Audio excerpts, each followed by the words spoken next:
আমাৰ দৈনন্দিন কিন্তু এই বাসী বুলিয়ে নহয়, এই ৰাস্তাটোৱে অহা যোৱা বহুত কেইখন গাঁৱৰ মানুহে অহা যোৱা কৰে। গতিকে দলংখনৰ যিহেতু কাম আৰম্ভ কৰিম বুলি 2টা মাথা কাটি দিলে। কাটি দিয়াৰ পিছত আমাৰ যাতায়াতৰ ক্ষেত্ৰত একেবাৰে মানে উপায়হীন হৈ গৈছে। স্কুলৰ ছাত্ৰ ছাত্ৰী যাব পৰা নাই। যিহেতু স্কুলৰ ছাত্ৰ ছাত্ৰী যাবলৈ আমাৰ ধৰক লেঙিত পঢ়িছে, আগুনবাৰী পঢ়িছে, ধমন পঢ়িছে, এইটো ৰাস্তাই আমাৰ বিকল্প ৰাস্তা আছিলে। এই ৰাস্তাটো যেতিয়া মূল পথৰ দলংখনৰ যেতিয়া 2টা মাথা কাটি দিলে, তেতিয়া কি হ'ব নিশ্চয় আপোনালোকে গম পাইছে। গতিকে ইয়াত ঠিকাদাৰে কিয় এনেকুৱা কাম কৰিছে মই বুজি পোৱা নাই।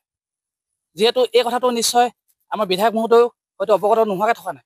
তথাপি তেওঁ একো ব্যৱস্থা গ্ৰহণ নকৰাত আমি বৰ দুখ পাইছোঁ। ঠিকাদাৰক আমি যোগাযোগ কৰিছোঁ, তেখেতে বাঁহৰ দলংখন বনাই দিম বুলি আমাক কৈ আছে, কিন্তু এতিয়া বনাই দিয়া নাই। এইবিলাক আপুনি নিশ্চয় দেখিছে, ভূৰখন দেখিব, এই ভূৰখনতে অহা যোৱা কৰিবলগীয়া হৈছে।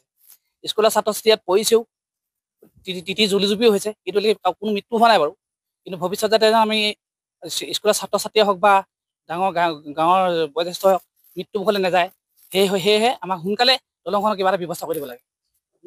হয়, মূল পথ আমাৰ এই মূল পথ 1-2খন গাঁও নহয়, 4-5খন গাঁৱৰ এই ৰাইজ এইফালে অহা যোৱা কৰে। এইটো হৰিহট্ট আলি মুখৰ পৰা ধৰক আমাৰ শ্ৰীৰামদেৱ পাটাৰ মুখৰ থান ক্ষেত্ৰৰ মুখৰ পথৰ পৰা আপুনি চেঁচা নেপালী, বৰবিল, আপোনাৰ ধমন, দিচাং, আকৌ আমাৰ দুলীয়াজান সমষ্টি 2 নং গাঁও এখন আছে, তাতো এইটো ৰাস্তাই অহা যোৱা কৰে। আমাক অতি সোনকালে এখন দলং লাগে, বাঁহৰ দলং হ'লেও লাগে। আমাক মানে অত্যন্ত আজিৰ পৰা কাইলৈৰ ভিতৰত লাগে, নহ'লে আমাৰ স্কুলৰ ছাত্ৰ ছাত্ৰী বহুত স্কুল ক্ষতি হৈছে। বিশেষকৈ স্কুল ক্ষতি হৈছে। স্কুল ক্ষতি হ'লে আপুনি জানে, এদিন স্কুল ক্ষতি হ'লে ল'ৰা ছোৱালী কি অসুবিধা হ'ব পাৰে। আৰু আমাৰ যিহেতু আমাৰ কৃষি প্ৰধান, আমাৰ গাঁও কৃষি প্ৰধানৰ, প্ৰত্যেকেই কৃষিৰ লগত জড়িত। গতিকে তেওঁলোকে বজাৰলৈ শাক নিব পৰা নাই, আপুনি ভাবি চাওক। আৰু দোকান আমাৰ ওচৰত দোকান নাই। প্ৰতিদিনেই ধৰক আমাৰ ৰাইজে দোকান কৰি খায়। চাউল কিনা মানুহ বহুত আছে, তেওঁলোকে চাউল কিনিব যাবলৈ এই ভূৰখনে যাবলগীয়া হৈছে। ভাবি চাওকচোন কিমান অসুবিধা হৈছে আমাৰ।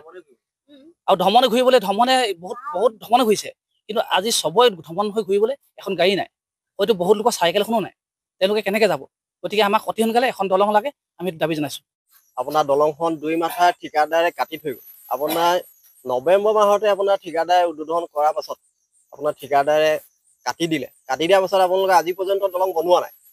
বনোৱা নোহোৱাৰ কাৰণে পাব্লিকৰ অসুবিধা, আৰু যিহেতু আপোনাৰ ইয়াত প্ৰত্যেকে খেতি বাতি অনুষ্ঠান, প্ৰত্যেকে বজাৰ যাবৰ কাৰণে আপোনাৰ এইখনেই যাতায়াত, এই দলংখনে যাতায়াত আছিল। এতিয়া আপোনাৰ ধমন হৈ কিনে ঘূৰিব লাগে। ধমন হৈ ঘূৰিলেও আপোনাৰ বহুত দূৰ, আৰু আপোনাৰ আঘুনিবাৰী যদি ঘূৰে আপোনাৰ মথাউৰিটো অৱস্থা ভাল নহয়। যিহেতু আপোনাৰ মথাউৰি নতুনকৈ তুলিছিলে, সেইটো আপোনাৰ সেইফালে ল'ৰা ছোৱালী যাবলৈ, স্কুললৈ ল'ৰা ছোৱালী যাবলৈ অসুবিধা হৈছে।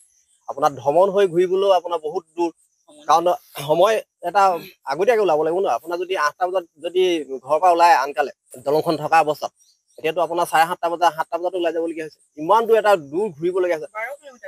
যিহেতু আপোনাৰ এই দলংখন থকা হ'লে এইখিনি সন্মুখীন নহয় ৰাইজ। এতিয়া আপোনাৰ কিছুমানে আপোনাৰ বাৰীলৈ আহিব পৰা নাই, যিহেতু আপোনাৰ এই কেন্দুগুৰি ৰাইজখিনি আপোনাৰ চেঁচাবিলত বাৰী আছে।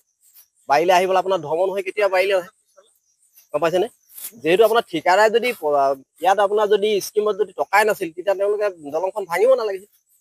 যদি ভাঙিলে তেওঁলোকে বাঁহৰ দলং বনাই দিবলৈ ৰাইজে বহুতবাৰ তেওঁক অনুৰোধ কৰিছিল। বাঁহৰ দলং আজি পৰ্যন্ত বনোৱাই দিয়া নাই।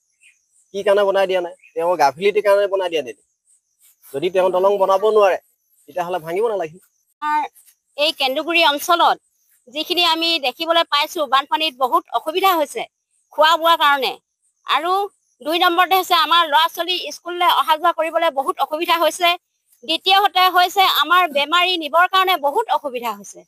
আৰু তৃতীয়তে হৈছে অতি সোনকালে দলংখন আমাক কাইলৈ ভিতৰতে লাগে। যদি আজি দিব নোৱাৰে, কাইলৈ ভিতৰত আমাক দলংখন লাগে। পূৰ্বতে এখন দলং আছিলে, সেই দলংখনৰ মথাউৰি 2টা চাইডে কাটি কি বিলয় কৰিছে আমাক। আমিতো এতিয়া বুঢ়ী হৈ গৈছো, জীয়ৰী নহয়। সেইটো কাৰণে আমাক এখন নাও দিব লাগে আৰু দলং সোনকালে ব্যৱস্থা কৰি দিব লাগে।